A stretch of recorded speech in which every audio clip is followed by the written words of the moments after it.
Current కావాలి, కాంగ్రెస్ కావాలని రాష్ట్ర ప్రజలు తీర్పిచ్చారు. ఎందుకు ఇచ్చారంటే కాంగ్రెస్ ఉంటేనే కరెంటు ఉంటుంది, నువ్వు ఉంటే కరెంటు పోతుందనే ఆలోచనతో. ఎందుకంటే 10 ఏళ్ళు నువ్వు పాలనలో ఉండి ఏ ఒక్క ప్రాజెక్టుని పూర్తి చేసి కరెంట్ ఇచ్చినటువంటి పాపాన పోలు. కానీ కరెంట్ వచ్చింది. ఎలా వచ్చిందంటే కరెంటు ఒక్కరోజు ఇవాళ మొదలు పెడితే రేపు 10 వచ్చేది కాదు. 5 నుంచి 7 సంవత్సరాలు మినిమం టైం పట్టేటువంటి వ్యవస్థలో ఆనాటి గత ప్రభుత్వాలు ఎన్నికల కంటే 2014 కంటే ముందే ఏర్పాటు చేసుకున్నటువంటి విద్యుత్ రంగం సంబంధించినటువంటి ప్రాజెక్టులన్నీ కూడా పూర్తయి ప్రొడక్షన్లోకి వచ్చేసేవరకల్లా రాష్ట్ర విభజన జరిగింది. ఆ విభజనలో ఆనాటి ప్రభుత్వాలు పెట్టినటువంటి ప్రాజెక్టు ద్వారా కరెంటు సరఫరా జరిగింది. కానీ 10 ఏళ్ళు నువ్వేం కరెంటు ప్రాజెక్టులు సంబంధించి ఏం మొదలు పెట్టలేదు. పెట్టక 2 మొదలు పెడితే భద్రాద్రి, యాదాద్రి. భద్రాద్రి ఏమో పనికిరాక భారమైనటువంటి సబ్ క్రిటికల్ టెక్నాలజీ, పనికిరాని టెక్నాలజీని తీసుకొచ్చాం, అవుట్డేటెడ్ టెక్నాలజీ. రాష్ట్రం మీద, ప్రజల మీద భారం. యాదాద్రి ఇంతవరకు ప్రొడక్షన్కే రాలేదు. మరి కరెంట్ యాడ్ నుంచి వచ్చింది? జేబులోంచి వచ్చింది కాదు కదా, ఏదో ప్రాజెక్టు నుంచి వచ్చింది. ఆ ప్రాజెక్టులు నువ్వు ఈ 2 తప్ప మిగతా నువ్వు పెట్టలేదు. యాడ్ నుంచి వచ్చిందంటే అంతకుముందు ఉన్నటువంటి ప్రాజెక్టు నుంచి వచ్చింది.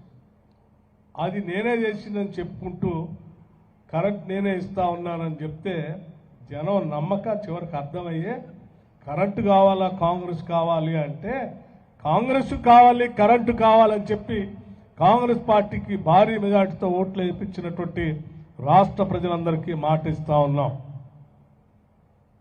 ఎటువంటి ఇబ్బంది లేకుండా క్వాలిటీ కరెంట్ ఇస్తాం. మీరు దాదాపు 1,00,000 కోట్ల పైబడి అప్పు చేశారు కరెంటు ప్రభుత్వానికి సంబంధించిన కరెంటు వ్యవస్థల పైన, పవర్ ప్రాజెక్ట్స్ పైన 1,00,000 కోట్ల పైబడి అప్పులు చేసినా ఆ అప్పుల భారాన్ని మోస్తూనే రాష్ట్రంలో 24 గంటలు కరెంట్ ఇస్తాం, క్వాలిటీ కరెంట్ ఇస్తాం, ప్రొడక్షన్ తీసుకొని వస్తాం. భవిష్యత్ తరాలకు కావాల్సిన విధంగా గతంలో ఏ రకంగా అయితే ప్రణాళిక రూపొందించి ప్రొడక్షన్ తీసుకొచ్చి ఈరోజు కరెంటు సరఫరా సాగుతుందో భవిష్యత్ తరాలకు కూడా ఆ స్థాయిలో పెద్ద ఎత్తున ఏర్పాట్లు చేస్తాం.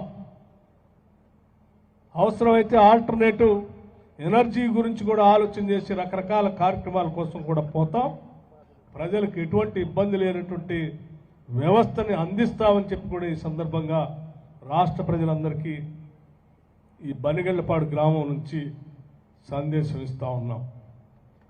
ఈ ప్రభుత్వం మనది, ఈ ప్రభుత్వం ప్రజలది. అందరూ ఇందులో వాటాదారులే, అందరూ జవాబుదారులే. ఇక్కడ సంపాదించే ప్రతి పైసా పెట్టుబడి పెడతాం, తిరిగి పునరుత్పత్తి చేస్తాం, వచ్చేదాన్ని ప్రజలకు పంచుతాం.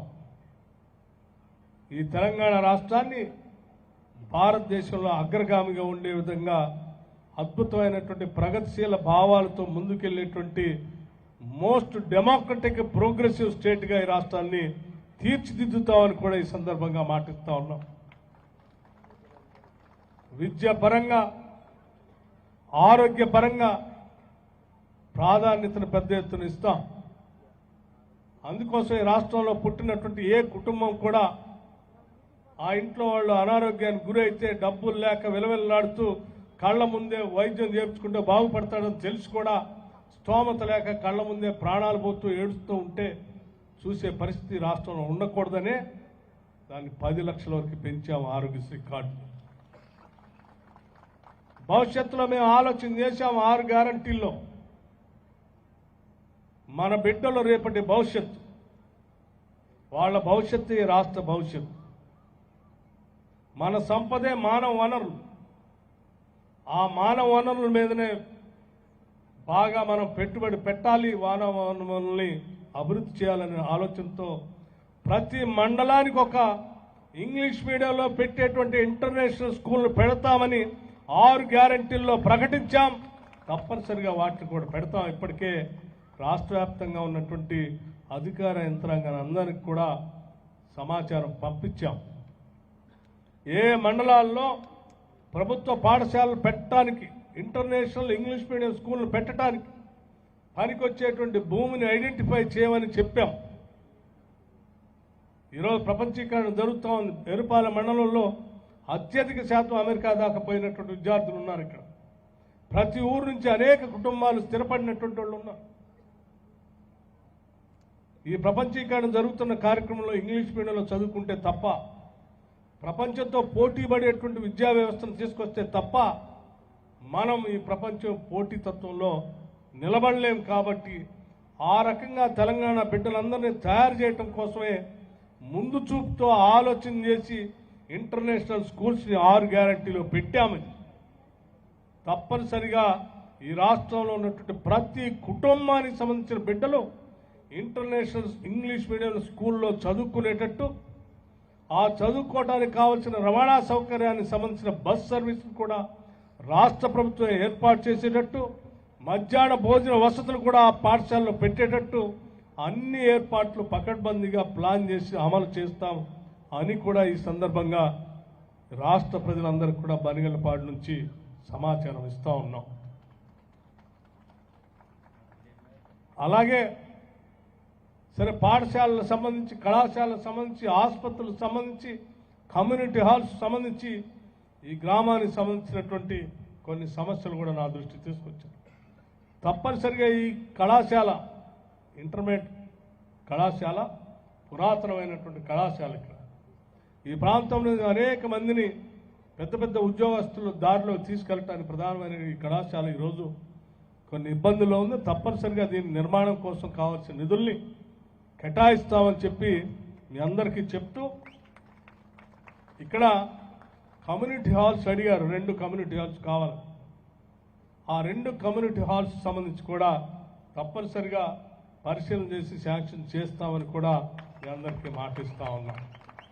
లేకపోతే ఆసుపత్రికి సంబంధించి కూడా నాకు తెలుసు, ఇక్కడ పెద్ద హాస్పిటల్ ఉంది. ఇక్కడ దీనికి సంబంధించి ఇప్పటికే కొత్త బిల్డింగ్ కట్టుకుంటూ ఉన్నాం. కావాల్సిన ఇన్ఫ్రాస్ట్రక్చర్ని ఏర్పాటు చేసుకోవడమే కాకుండా సిబ్బందిని కూడా పూర్తి చేసుకొని ఒక మోడల్ ఆసుపత్రిగా మన ప్రాంతంలో ఈ ఆసుపత్రి ఉండేటట్టుగా కూడా చేసుకుందాం అని చెప్పి మీ అందరికీ నేను మాటిస్తూ, మరొకసారి బనిగళ్లపాడు గ్రామ ప్రజలందరికీ నూతన సంవత్సర సంక్రాంతి శుభాకాంక్షలు అందరికీ తెలియజేస్తా ఉన్నాను.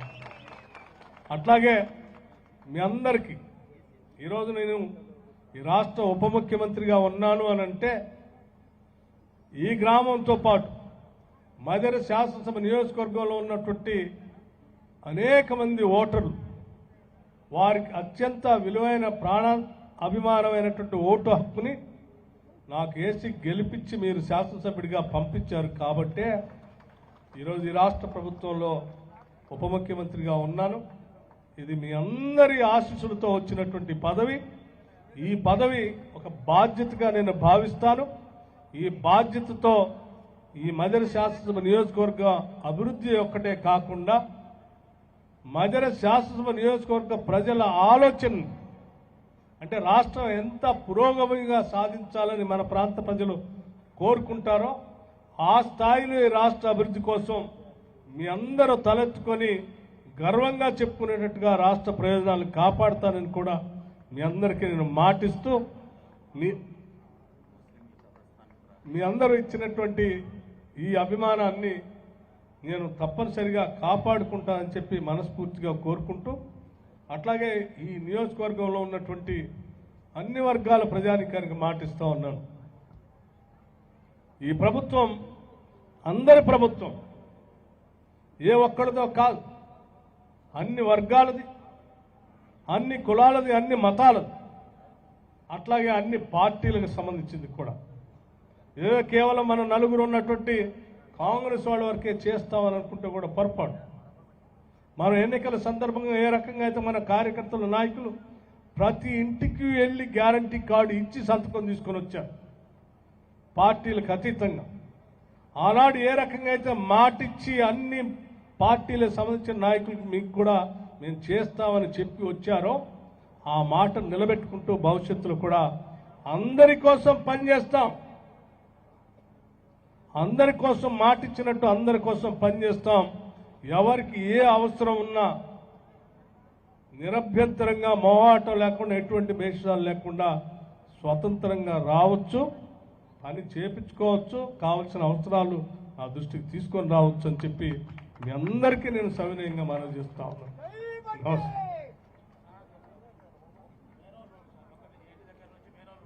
రోడ్లకు సంబంధించి 6 గ్యారంటీలకు సంబంధించి ప్రజాపాలన కార్యక్రమం రాష్ట్ర వ్యాప్తంగా జరుగుతూ ఉంది. 6వ తారీఖు వరకు గత నెల ఈ స్వాతంత్రం కోసం ఉద్భవించినటువంటి అఖిల భారత కాంగ్రెస్ కమిటీ పుట్టినటువంటి రోజు 28 డిసెంబర్. అటువంటి ఒక గొప్ప రోజు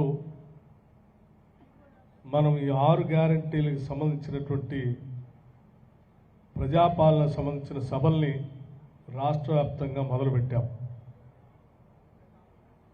6వ తారీఖు వరకు రాష్ట్ర వ్యాప్తంగా ఉన్నటువంటి అన్ని గ్రామ పంచాయతీల్లో, మున్సిపాలిటీస్లో, అన్ని చోట్ల ప్రతి 100 కుటుంబానికి ఒక కౌంటర్ లెక్క ఈ ప్రజాపాలన కార్యక్రమాన్ని ఏర్పాటు చేసి ప్రజలకు ఎటువంటి ఇబ్బంది లేకుండా అందరి చేత అప్లికేషన్లు అందుకునేటట్టు సరళతరంగా ఈ కార్యక్రమాన్ని ఏర్పాటు చేయడం జరిగింది. దీంట్లో ప్రధానంగా మనందరికీ తెలిసింది, జరిగినటువంటి సాధారణ ఎన్నికల సందర్భంగా ఈనాడు పాలన చేస్తున్నటువంటి కాంగ్రెస్ ప్రభుత్వం మేము స్పష్టంగా కొన్ని 6 గ్యారంటీలు హామీలు ఇచ్చాము. ఆ రోజు ఆ 6 గ్యారంటీలకు సంబంధించి హామీ ఇచ్చిన రోజు సరే రాష్ట్ర వ్యాప్తంగా ఉన్నటువంటి ప్రజానికం ఇందిరమ్మ రాజ్యం తీసుకొని వస్తాం, 6 గ్యారంటీలను అమలు చేస్తాం, రాష్ట్రంలో సంపద సృష్టిస్తాం, సృష్టించిన సంపదను ప్రజలకు పంచుతాం అని మేము ఆనాడు స్పష్టంగా చెప్పాం. చెప్పినట్టుగానే ఈ రాష్ట్రంలో సృష్టించబడేటువంటి సంపదని పాలకులు దోపిడీ చేయకుండా మీ చేత ఎన్నుకోబడినటువంటి ప్రజాప్రభుత్వం ఇందిరమ్మ రాజ్యం సంపదను కాపాడుతూ ఆ సంపదను ప్రజలకు పంచే కార్యక్రమంలో భాగంగానే ఇచ్చిన మాట ప్రకారం ఈ 6 గ్యారంటీలకు సంబంధించి కార్యక్రమాన్ని రాష్ట్ర వ్యాప్తంగా మొదలుపెట్టాం. ఇందులో మొదటిగా రాష్ట్ర వ్యాప్తంగా మనకు జనాభాలో సగభాగం ఉన్నటువంటి మహిళలందరి కోసం పెట్టినటువంటి మహాలక్ష్మి పథకంలో భాగమైనటువంటి ఉచిత బస్సు రవాణా సౌకర్యాన్ని మేమందరం శాసనసభలో ప్రమాణ స్వీకారం చేసిన గంట లోపులోనే ఉచిత బస్సు రవాణా సౌకర్యాన్ని ప్రారంభించడం జరిగింది. కేవలం గంట లోపులోనే. అదే రోజు పేదవాళ్ళందరికీ వైద్య ఆరోగ్యం బాగు చేయించుకోవడానికి కావాల్సిన విధంగా రాజీవ్ ఆరోగ్యశ్రీ కార్యక్రమాన్ని 10 లక్షలకు పెంచుతూ నిర్ణయాన్ని కూడా చేసి రాష్ట్ర వ్యాప్తంగా ప్రారంభించాం కూడా. ఒక కుటుంబం సంవత్సరంలో 10 లక్షల వరకు ఉచితంగా వైద్యం చేయించుకునేటట్టుగా రాష్ట్ర ప్రభుత్వం నుంచి ఇచ్చిన మాట ప్రకారం దాన్ని వెంటనే అమలు కూడా చేశాం. నడుస్తూ ఉంది రాష్ట్ర వ్యాప్తంగా. రాష్ట్రంలో చాలామంది కాంగ్రెస్ పార్టీ వాళ్ళు ఇచ్చినటువంటి గ్యారంటీలు అమలు కాకుండా ఉంటే బాగుండు, ప్రజలకు అందకుండా ఉంటే బాగుండు, మాలాగనే 3 ఎకరాల్లో మేము హామీ ఇచ్చినటువంటి మాటలానే 10 సంవత్సరాలు చేయకుండా ఉంటే బాగుండు అని కోరుకునే వాళ్ళు చాలామంది ఉన్నారు. వాళ్ళ కోరికల్ని నిజం కానివ్వం. మేము ఇచ్చిన మాట ప్రకారం ప్రజలకు వెంటనే చేయాలని సంకల్ప బలంతో ఈ కార్యక్రమాలు తీసుకొని ముందుకు పోతా ఉన్నాం. దీంట్లో నాకు తెలుసు రాష్ట్ర వ్యాప్తంగా ప్రధానంగా ప్రజలంతా ఎదురు చూస్తున్నటువంటి ఇంకా కొన్ని కార్యక్రమాలు, వాటికి సంబంధించి కూడా కార్యాచరణ ప్రణాళికను తయారు చేయడం కోసం మీ అందరి దగ్గర నుంచి అప్లికేషన్లు తీసుకొని వాటన్నింటినీ కూడా క్రోడీకరించి వాటిని కూడా అమలు చేసే కార్యక్రమం త్వరలోనే మొదలు పెడతాం. ఎవరు ఆందోళన చెందాల్సినటువంటి అవసరం లేదు. అందుకోవాలనుకున్నటువంటి వాళ్ళు, అవి రాకుండా ఉంటే బాగుండని కోరుకునేటువంటి వాళ్ళకు కూడా చెప్తా ఉన్నాను, మీ కోరికలు నెరవేరవు. ఇక్కడ తప్పనిసరిగా చేస్తాం. మేము వచ్చి నెల రోజులు కూడా కాలేదు ప్రభుత్వం ఏర్పడి, అప్పుడే ఒక ఆయన మాట్లాడుతూ ఉన్నాడు, ఇద్దరు ముగ్గురు కాంగ్రెస్ వాళ్ళు ఇచ్చినటువంటి హామీలు ఏం చేయట్లేదు, ఫెయిల్ అయిపోయారు. 10 సంవత్సరాలు పాలన చేసి చెప్పిన మాట చేయకుండా ప్రజల చేత వాతలు పెట్టించుకొని దిగిపోయిన మీరు నెల రోజులు కాకముందే ఇంకా కాంగ్రెస్ వాళ్ళు చెప్పినవి చేయట్లేదంటే కూడా నవ్వుతాడు. 4 రోజులు కూడా ఓపిక పట్టలేకపోతే, అధికారం వదిలిపెట్టి ఉండలేకపోతే ఎట్లా మీరు? నేను చేస్తాం. గతంలో పేదవాళ్ళందరికీ ఇళ్ళు పంచాం మనం. ఇదే బనిగలపాడులో ఉన్నటువంటి 2 కాలనీకి సంబంధించిన ఇంటి స్థలాలు ఆనాటి కాంగ్రెస్ ప్రభుత్వం పంచింది ప్లాట్లు చేసి. ఆ ప్లాట్లో ఇందిరమ్మ ఇళ్ళు శాంక్షన్ చేసింది కూడా మనమే. కేవలం బనిగలపాడు గ్రామమే కాదు, రాష్ట్ర వ్యాప్తంగా ఏ గ్రామాన్ని తీసుకున్నా ఆ గ్రామంలో వచ్చినటువంటి పేదలకు ఇచ్చినటువంటి కాలనీస్ అన్నీ కూడా ఆనాటి కాంగ్రెస్ ప్రభుత్వాలే ఇచ్చింది తప్ప, ఈ 10 సంవత్సరాలు మనం ఆత్మగౌరవంతో బతుకుదామని కొట్లాడి తెచ్చుకున్న తెలంగాణ రాష్ట్ర ప్రభుత్వం, ఆ ప్రభుత్వంలో ఏ ఒక్క ఊర్లో కూడా కాలనీలు ఇవ్వలేదు, ఇల్లు కట్టలేదు. ఇచ్చింది మనమే, కట్టించింది కూడా మనమే. రేపు పొద్దున కూడా పేదవాళ్ళందరికీ ఇల్లు లేనటువంటి వాళ్ళకి మేము 6 గ్యారెంటీలో మాట ఇచ్చాం. ప్రతి ఇంటికి ఇల్లు లేనటువంటి పేద కుటుంబానికి 5 లక్షల రూపాయలు శాంక్షన్ చేస్తాం, వాళ్ళు ఇల్లు కట్టుకోవటానికి చెప్పాం, చేస్తాం కూడా. నిజమే. మీరు అనుకుంటూ ఉండొచ్చు, మేము అనుకునేదానికి కూడా, ఎందుకంటే రాష్ట్రంలో ఉన్నటువంటి ఖజానానంతా ఖాళీ చేసాం మేము. 10 ఏళ్లు పాలన చేసి ఉన్నదాన్నంతా ఊడ్చేసాం. ఊడ్చేయటమే కాదు, దీన్ని తాకట్టు పెట్టి భవిష్యత్ తరాలను కూడా తట్టుకోలేనంతగా దాదాపు 7 లక్షల కోట్లు అప్పు చేశాం.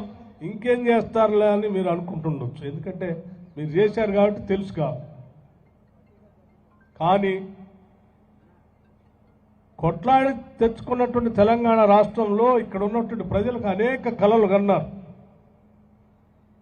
మన రాష్ట్రం వస్తే బతుకులు బాగుపడతాయని, జీవితాల్లో మార్పు వస్తుందని, ఉద్యోగాలు వస్తాయని, ఆత్మగౌరవంతో బతకొచ్చని, తలెత్తుకొని ప్రశాంతంగా, స్వతంత్రంగా, స్వేచ్ఛగా మాట్లాడుకునేటట్టుగా బతకొచ్చని ఆశపడ్డారు. అలా ఆశపడ్డ కలలు కన్నటువంటి ప్రజల కోసమే కాంగ్రెస్ పార్టీ తెలంగాణ రాష్ట్రం ఇచ్చింది. దురదృష్టం 10 సంవత్సరాలు మీరు పాలించి కలలుగా మార్చేశారు, ఏమీ అందుబాటులో రాకుండా చేశారు.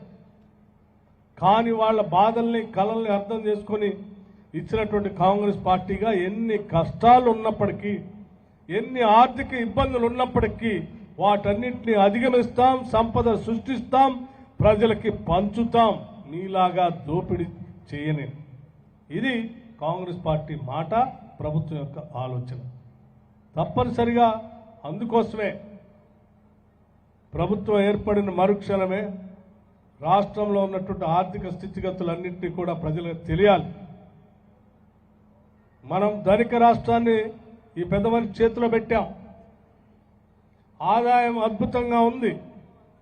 ఇంత పెద్ద ఆదాయం ఉన్నప్పటికీ ధనిక రాష్ట్రంగా ఇచ్చినటువంటి రాష్ట్రాన్ని ఏమన్నా ఆస్తులు సృష్టించారంటే సృష్టించకపోగా ఈ రాష్ట్రంలో అప్పులు తీసుకొని వచ్చి దీన్ని అప్పులు రాష్ట్రంగా మార్చేసినటువంటి పరిస్థితి రాష్ట్ర ప్రజలందరికీ తెలిస్తే వాస్తవాలు తెలియాల్సినటువంటి అవసరం ఉంది. కాబట్టి శ్వేతపత్రాన్ని కూడా మొట్టమొదటి శాసనసభ సమావేశాల్లో మీ అందరికీ అర్థమయ్యేటట్టుగా శ్వేతపత్రాన్ని తీసుకొచ్చాం. ఆ తీసుకొచ్చినటువంటి శ్వేతపత్రం ప్రతి గ్రామంలో ఈరోజు రాష్ట్ర పరిస్థితి ఏంటి, భవిష్యత్తులో మనకు పుట్టబోయేటువంటి బిడ్డలు కూడా ఏ రకంగా తాకట్టు పెట్టారు, అసలు ఈ సంవత్సరానికి సంబంధించిన అప్పును కూడా సంవత్సరం పూర్తి కాకముందే చివరి క్వార్టర్కి సంబంధించినటువంటి ఈ క్వార్టర్కి సంబంధించిన రుణాన్ని కూడా ముందే ఎన్నికల కంటే ముందే డ్రా చేసుకొని కూడా ఖర్చు పెట్టారు. అది ఈ రాష్ట్ర ఆర్థిక పరిస్థితి. జీతాలు ఇయ్యలేరు ఇళ్ళు. మీలాగా 20వ తారీఖు దాకా 25వ తారీఖు దాకా జీతాలు ఇవ్వకుండా ఉండాల్సిన పరిస్థితి రాకూడదనే చాలా ఆలోచన చేసి పకడ్బందీగా ఆర్థిక వ్యవస్థను ఘాట్లో పెట్టుకుంటూ ఇప్పటికీ రాష్ట్రంలో ఉన్నటువంటి ఉద్యోగస్తులందరికీ కూడా జీతాలు ఇచ్చినటువంటి మొదటి నెల ఇది. గత 5 సంవత్సరాలుగా జీతాలు రాకుండా ఇబ్బంది పడుతున్నటువంటి రాష్ట్రంలో మీరు ఇన్ని లక్షల కోట్ల అప్పు చేసినా, రాష్ట్ర ఆర్థిక పరిస్థితిని దివాళా తీపిచ్చినా, పనిచేస్తున్నటువంటి ప్రభుత్వ యంత్రాంగానికి జీతాలు ఇవ్వాలి కాబట్టి స్పష్టంగా ముందుగా నిర్ణయం తీసుకుని అందరికీ జీతాలు ఇచ్చాం. ఎవరు ఆందోళన పడాల్సిన అవసరం లేదు. సంపద ఎట్లా సృష్టించాలో మాకు తెలుసు, దాన్ని ప్రజలకు ఎట్లా పంచాలో కూడా మాకు తెలుసు. ఈ రాష్ట్రం కోసం పునాదులేసి అద్భుతమైనటువంటి భవిష్యత్తును తీర్చిదిద్దుతూ ఎన్నో కలలు కన్నటువంటి రాష్ట్ర యువత కోసం ఉద్యోగాలు సృష్టించేటువంటి వ్యవస్థను కూడా మేము తయారు చేస్తాం. ఈ రాష్ట్రంలో స్కిల్ డెవలప్మెంట్ కోసం పనికొచ్చేటువంటి అనేక యూనివర్సిటీస్ని పెట్టాలనేటువంటి కూడా ఆలోచన చేస్తూ ఉన్నాం. స్కిల్ డెవలప్మెంట్తో కూడినటువంటి విద్యా వ్యవస్థని ఏర్పాటు చేసుకోవడంతో పాటు కోరుకున్నటువంటి నిరుద్యోగ యువతి యువకుల ఉద్యోగ లక్ష్యాలు నెరవేర్చడానికి కావాల్సినటువంటి ప్రణాళికలు కూడా పూర్తి స్థాయిలో పొందుపరుస్తూ ఉన్నాం. ఇంకోటి ప్రధానమైంది, కరెంటు కావాలా కాంగ్రెస్ కావాలా అని అడిగారు ఎన్నికలకు ముందు. పెద్ద మనుషులు ఎన్నికలకు ఓట్లకు వచ్చి కరెంటు కావాలా కాంగ్రెస్ కావాలా అంటే, కరెంటు కావాలి కాంగ్రెస్ కావాలని రాష్ట్ర ప్రజలు తీర్పిచ్చారు. ఎందుకు ఇచ్చారంటే కాంగ్రెస్ ఉంటేనే కరెంటు ఉంటుంది, నువ్వు ఉంటే కరెంటు పోతుందనే ఆలోచనతో. ఎందుకంటే 10 ఏళ్ళు నువ్వు పాలనలో ఉండి ఏ ఒక్క ప్రాజెక్టుని పూర్తి చేసి కరెంట్ ఇచ్చినటువంటి పాపాన పోలు. కానీ కరెంట్ వచ్చింది. ఎలా వచ్చిందంటే కరెంటు ఒక్కరోజు ఇవాళ మొదలు పెడితే రేపు 10 వచ్చేది కాదు. 5 నుంచి 7 సంవత్సరాలు మినిమం టైం పట్టేటువంటి వ్యవస్థలో ఆనాటి గత ప్రభుత్వాలు ఎన్నికల కంటే 2014 కంటే ముందే ఏర్పాటు చేసుకున్నటువంటి విద్యుత్ రంగం సంబంధించినటువంటి ప్రాజెక్టులన్నీ కూడా పూర్తయి ప్రొడక్షన్లోకి వచ్చేసేవరకల్లా రాష్ట్ర విభజన జరిగింది. ఆ విభజనలో ఆనాటి ప్రభుత్వాలు పెట్టినటువంటి ప్రాజెక్టు ద్వారా కరెంటు సరఫరా జరిగింది. కానీ 10 ఏళ్ళు నువ్వేం కరెంటు ప్రాజెక్టులు సంబంధించి ఏం మొదలు పెట్టలేదు. పెట్టక 2 మొదలు పెడితే భద్రాద్రి యాదాద్రి, భద్రాద్రి ఏమో పనికిరాక భారమైనటువంటి సబ్ క్రిటికల్ టెక్నాలజీ, పనికిరాని టెక్నాలజీని తీసుకొచ్చాం, అవుట్డేటెడ్ టెక్నాలజీ. రాష్ట్రం మీద ప్రజల మీద భారం. యాదాద్రి ఇంతవరకు ప్రొడక్షన్కే రాలేదు. మరి కరెంట్ యాడ్ నుంచి వచ్చింది, జేబులోంచి వచ్చింది కాదు కదా, ఏదో ప్రాజెక్టుల నుంచి వచ్చింది. ఆ ప్రాజెక్టులు నువ్వు ఈ 2 తప్ప మిగతా నువ్వు పెట్టలేదు. యాడ్ నుంచి వచ్చిందంటే అంతకుముందు ఉన్నటువంటి ప్రాజెక్టుల నుంచి వచ్చింది. అది నేనే చేసిందని చెప్పుకుంటూ కరెంట్ నేనే ఇస్తా ఉన్నానని చెప్తే జనం నమ్మక చివరికి అర్థమయ్యే కరెంటు కావాలా కాంగ్రెస్ కావాలి అంటే, కాంగ్రెస్ కావాలి కరెంటు కావాలని చెప్పి కాంగ్రెస్ పార్టీకి భారీ మెజార్టీతో ఓట్లు వేయించినటువంటి రాష్ట్ర ప్రజలందరికీ మాట ఇస్తా ఉన్నాం. ఎటువంటి ఇబ్బంది లేకుండా క్వాలిటీ కరెంట్ ఇస్తాం. మీరు దాదాపు 1,00,000 కోట్ల పైబడి అప్పు చేశారు కరెంటు ప్రభుత్వానికి సంబంధించిన కరెంటు వ్యవస్థల పైన, పవర్ ప్రాజెక్ట్స్ పైన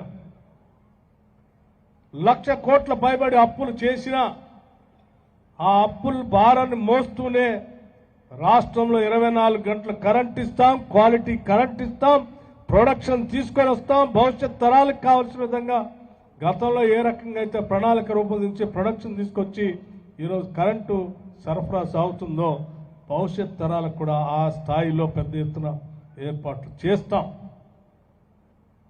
అవసరమైతే ఆల్టర్నేటివ్ ఎనర్జీ గురించి కూడా ఆలోచన చేసి రకరకాల కార్యక్రమాల కోసం కూడా పోతాం. ప్రజలకు ఎటువంటి ఇబ్బంది లేనటువంటి వ్యవస్థని అందిస్తామని చెప్పి కూడా ఈ సందర్భంగా రాష్ట్ర ప్రజలందరికీ ఈ బనిగళ్లపాడు గ్రామం నుంచి సందేశం ఇస్తా ఉన్నాం. ఈ ప్రభుత్వం మనది, ఈ ప్రభుత్వం ప్రజలది. అందరూ ఇందులో వాటాదారులే, అందరూ జవాబుదారులే. ఇక్కడ సంపాదించే ప్రతి పైసా పెట్టుబడి పెడతాం, తిరిగి పునరుత్పత్తి చేస్తాం, వచ్చేదాన్ని ప్రజలకు పంచుతాం. ఈ తెలంగాణ రాష్ట్రాన్ని భారతదేశంలో అగ్రగామిగా ఉండే విధంగా అద్భుతమైనటువంటి ప్రగతిశీల భావాలతో ముందుకెళ్లేటువంటి మోస్ట్ డెమోక్రటిక్ ప్రోగ్రెసివ్ స్టేట్గా ఈ రాష్ట్రాన్ని తీర్చిదిద్దుతామని కూడా ఈ సందర్భంగా మాటిస్తా ఉన్నాం. విద్యాపరంగా, ఆరోగ్యపరంగా ప్రాధాన్యతను పెద్ద ఎత్తున ఇస్తాం. అందుకోసం ఈ రాష్ట్రంలో పుట్టినటువంటి ఏ కుటుంబం కూడా ఆ ఇంట్లో వాళ్ళు అనారోగ్యానికి గురైతే డబ్బులు లేక విలవిల్లాడుతూ కళ్ళ ముందే వైద్యం చేర్చుకుంటే బాగుపడతాడని తెలిసి కూడా స్తోమత లేక కళ్ళ ముందే ప్రాణాలు పోతూ ఏడుస్తూ ఉంటే చూసే పరిస్థితి రాష్ట్రంలో ఉండకూడదనే దాన్ని 10 లక్షల వరకు పెంచాము ఆరోగ్యశ్రీ కార్డు. భవిష్యత్తులో మేము ఆలోచన చేశాము 6 గ్యారంటీల్లో మన బిడ్డలు రేపటి భవిష్యత్తు, వాళ్ళ భవిష్యత్తు ఈ రాష్ట్ర భవిష్యత్తు. మన సంపదే మానవ వనరులు. ఆ మానవ వనరుల మీదనే బాగా మనం పెట్టుబడి పెట్టాలి, మానవ వనరుల్ని అభివృద్ధి చేయాలనే ఆలోచనతో ప్రతి మండలానికి ఒక ఇంగ్లీష్ మీడియంలో పెట్టేటువంటి ఇంటర్నేషనల్ స్కూల్ను పెడతామని 6 గ్యారంటీల్లో ప్రకటించాం. తప్పనిసరిగా వాటిని కూడా పెడతాం. ఇప్పటికే రాష్ట్ర వ్యాప్తంగా ఉన్నటువంటి అధికార యంత్రాంగాన్ని అందరికీ కూడా సమాచారం పంపించాం. ఏ మండలాల్లో ప్రభుత్వ పాఠశాలలు పెట్టడానికి, ఇంటర్నేషనల్ ఇంగ్లీష్ మీడియం స్కూళ్ళు పెట్టడానికి పనికొచ్చేటువంటి భూమిని ఐడెంటిఫై చేయమని చెప్పాం. ఈరోజు ప్రపంచీకరణ జరుగుతూ ఉంది. ఎరుపాల మండలంలో అత్యధిక శాతం అమెరికా దాకా పోయినటువంటి విద్యార్థులు ఉన్నారు. ఇక్కడ ప్రతి ఊరు నుంచి అనేక కుటుంబాలు స్థిరపడినటువంటి వాళ్ళు ఉన్నారు. ఈ ప్రపంచీకరణ జరుగుతున్న కార్యక్రమంలో ఇంగ్లీష్ మీడియంలో చదువుకుంటే తప్ప, ప్రపంచంతో పోటీ పడేటువంటి విద్యా వ్యవస్థను తీసుకొస్తే తప్ప మనం ఈ ప్రపంచం పోటీతత్వంలో నిలబడలేం. కాబట్టి ఆ రకంగా తెలంగాణ బిడ్డలందరినీ తయారు చేయటం కోసమే ముందు చూపుతో ఆలోచన చేసి ఇంటర్నేషనల్ స్కూల్స్ని 6 గ్యారంటీలో పెట్టామని.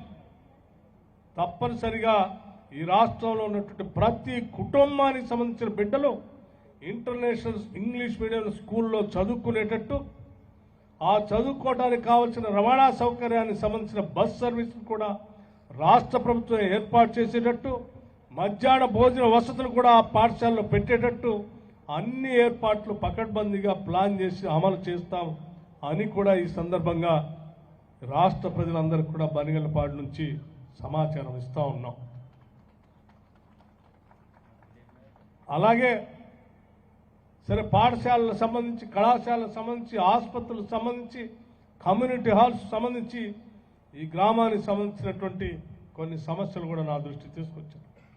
తప్పనిసరిగా ఈ కళాశాల, ఇంటర్మీడియట్ కళాశాల పురాతనమైనటువంటి కళాశాల. ఇక్కడ ఈ ప్రాంతంలో అనేక మందిని పెద్ద పెద్ద ఉద్యోగస్తులు దారిలో తీసుకెళ్ళటానికి ప్రధానమైన ఈ కళాశాల ఈరోజు కొన్ని ఇబ్బందుల్లో ఉంది. తప్పనిసరిగా దీని నిర్మాణం కోసం కావాల్సిన నిధుల్ని కేటాయిస్తామని చెప్పి మీ అందరికీ చెప్తూ, ఇక్కడ కమ్యూనిటీ హాల్స్ అడిగారు. 2 కమ్యూనిటీ హాల్స్ కావాలి.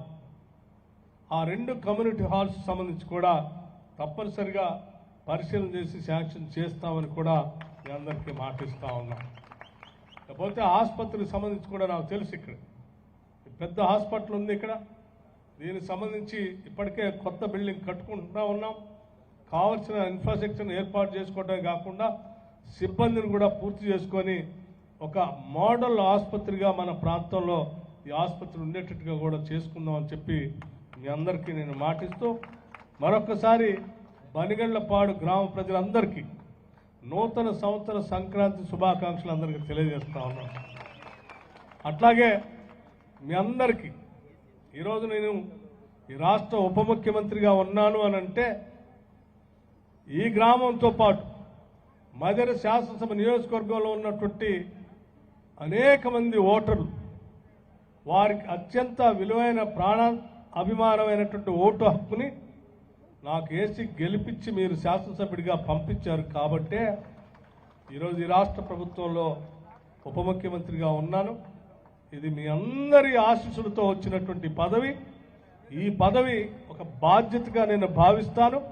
ఈ బాధ్యతతో ఈ మదర్ శాసనసభ నియోజకవర్గ అభివృద్ధి ఒక్కటే కాకుండా మదర్ శాసనసభ నియోజకవర్గ ప్రజల ఆలోచన అంటే రాష్ట్రం ఎంత పురోగతిగా సాధించాలని మన ప్రాంత ప్రజలు కోరుకుంటారో ఆ స్థాయిలో ఈ రాష్ట్ర అభివృద్ధి కోసం మీ అందరూ తలెత్తుకొని గర్వంగా చెప్పుకునేటట్టుగా రాష్ట్ర ప్రయోజనాలను కాపాడుతానని కూడా మీ అందరికీ నేను మాటిస్తూ